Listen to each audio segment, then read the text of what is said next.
आप देख रहे हैं पीवी न्यूज, मैं हूं शम। यूपी में सरकार के फैसलों पर बुलडोजर चला है। जहां घर घर बुलडोजर चल रहा था, वहीं सरकार के फैसलों पर बुलडोजर चल गया है।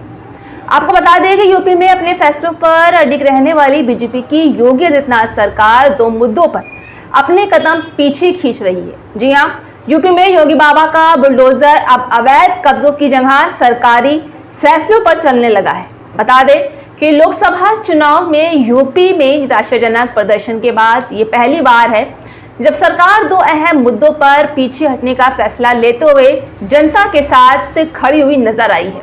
जी हां, सरकार के कदम पीछे खींचे जाने के बाद से अलग अलग सियासी मायने भी निकाले जा रहे हैं। जिन दो मुद्दों का हम जिक्र कर रहे हैं उनमें एक शिक्षकों के डिजिटल अटेंडेंस और दूसरा मुद्दा अवैध मकानों पर चलने वाला बुलडोजर है। नए साल में स्कूल खुलने के बाद सरकार ने स्कूलों में डिजिटल हाजिरी लगाने की व्यवस्था लागू की थी। सरकार की ओर से ये कदम शिक्षकों के टाइम पर स्कूल आने जाने को लेकर उठाए गए थे, लेकिन अध्यापक बागी हो गए।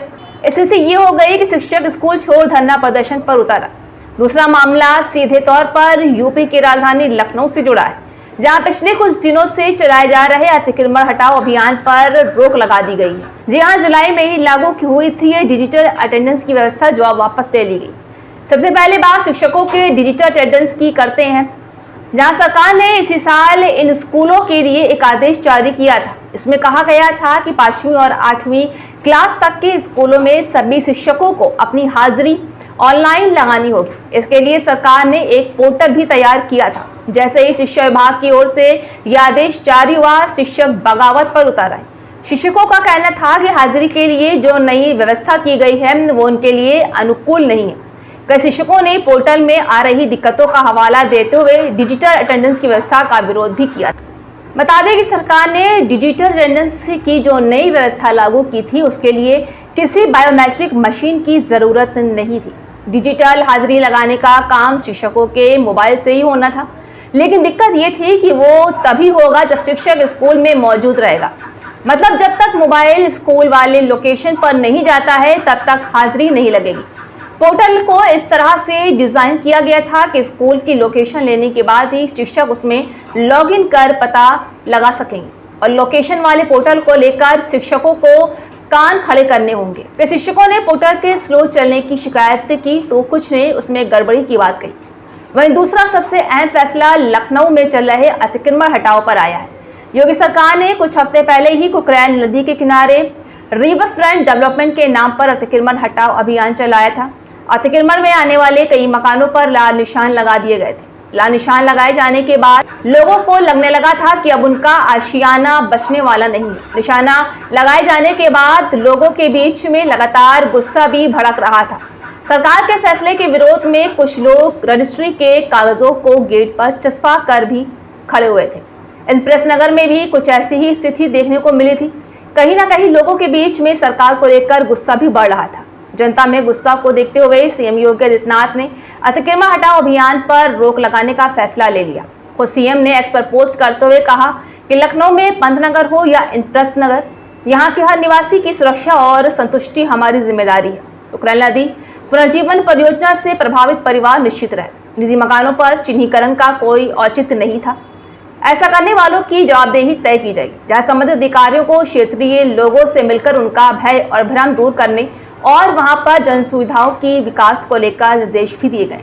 इस तरह से इन दो मुद्दों के जरिए सरकार ने शिक्षकों का मकान मालिकों की नाराजगी को भुनाने का काम कर लिया है। सरकार ने अपने इस फैसले के जरिए जनता में ये संदेश देने की कोशिश की है कि वो उनकी चिंता करती है। सीएम योगी ने अपने पोस्ट में सुरक्षा और संतुष्टि हमारी जिम्मेदारी की बात भी कही। अब मकान न टूटने पर वहाँ के लोग काफी खुश हैं। आइए जानते हैं कि वहाँ के लोगों का आखिर क्या कहना है। योगी जी, मैं आपसे निवेदन करती हूँ, आपका बहुत बहुत धन्यवाद। आपने हमारा घर छोड़ दिया, आपने हमारा घर नहीं तोड़ा।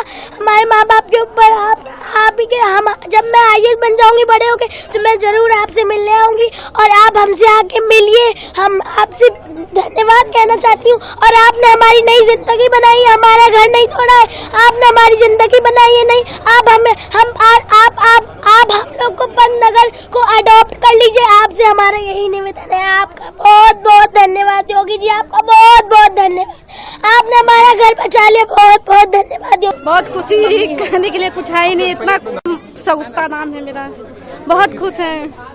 कितनी खुश है, क्या कहना चाहेंगी? इतना ज्यादा खुश है कि शब्द ही नहीं है कि क्या कहें हम। इतना ज्यादा खुशी मिली है हम लोगों को कि सर ने हम लोग को इतना रोड से आने से बचा दिया। इतनी ज्यादा खुशी है कि बयां नहीं कर सकते हैं, बताई भी नहीं जा सकती शब्दों में। और उनका बहुत धन्यवाद। बीजेपी की पार्टी को हम लोग सब पता नहीं, शायद 93-94 से मेरा पहला वोट था, तब भी मैंने उन्हीं को दिया था और आज की डेट पे भी हम उन्हीं को देते हुए आए हैं। बीजेपी समर्थक थे, हैं और रहेंगे हमेशा, और योगी जी की जय जयकार करते ही रहेंगे। बता भी नहीं सकते हम, हमारा घर रह गया, हमारी छत रह गई, जमीन रह गई, हम क्या बताएं। बहुत खुश हैं हम लोग सभी, हमारी तरफ से बहुत बहुत धन्यवाद है। शुक्रिया, बहुत शुक्रिया कहना चाहेंगे। हम लोग बहुत खुश हैं, हम लोग का मकान बच गया, मेरा बच्चा बहुत खुश है। भैया थैंक यू बोलो योगी जी को। हाँ डर था, अब बहुत खुश है पूरा मोहल्ला, हम लोगों का बहुत मोहल्ला, आज बच्चे सब खुश हैं। बनाएंगे अभी मेरे मोहल्ले में मिठाई बटेगी, लड्डू बटेगा। खुशी इतनी है कि हम व्यक्त करना भी चाहे तो नहीं कर पाएंगे। और योगी जी का फैसला, उन्होंने हम लोगों को अपना परिवार माना और परिवार मान करके जो उन्होंने फैसला दिया वो हमारे साथ, हम उनके साथ। ये हमारे पक्ष में फैसला नहीं आया है, संपूर्ण हिंदुस्तानियों के पक्ष में फैसला आया है। योगी जी ने हम लोगों को अपना समझा, एक परिवार के रूप में समझा। बहुत ही डर था इन लोगों के दिलों में। 5 दिनों से लोगों ने घरों में चूल्हा तक नहीं जला, किसी ने खाना नहीं खाया, वो टेंशन का माहौल था। बच्चों की पढ़ाई इफेक्ट हो रही थी। हम लोग यहाँ से जाते तो कहाँ जाते, हम लोगों के पास कोई दूसरा घर भी तो नहीं था। मगर योगी जी ने हम लोगों के दर्द को समझा, हम अपनी जनता के दर्द को समझा और हम लोगों के हक में फैसला लिया है। माननीय योगी आदित्यनाथ जी से कहना चाहूँगा कि अब हम लोगों के ऊपर ये जो भय की स्थिति हमेशा आने वाली सरकारों में लटकी रहेगी, इससे भी हमें निजात दिलाने का काम करें। हमें कृपया NOC दें ताकि आने वाली सरकारों में हमें फिर से उजाड़ के फेंक देने की बात ना की जाए।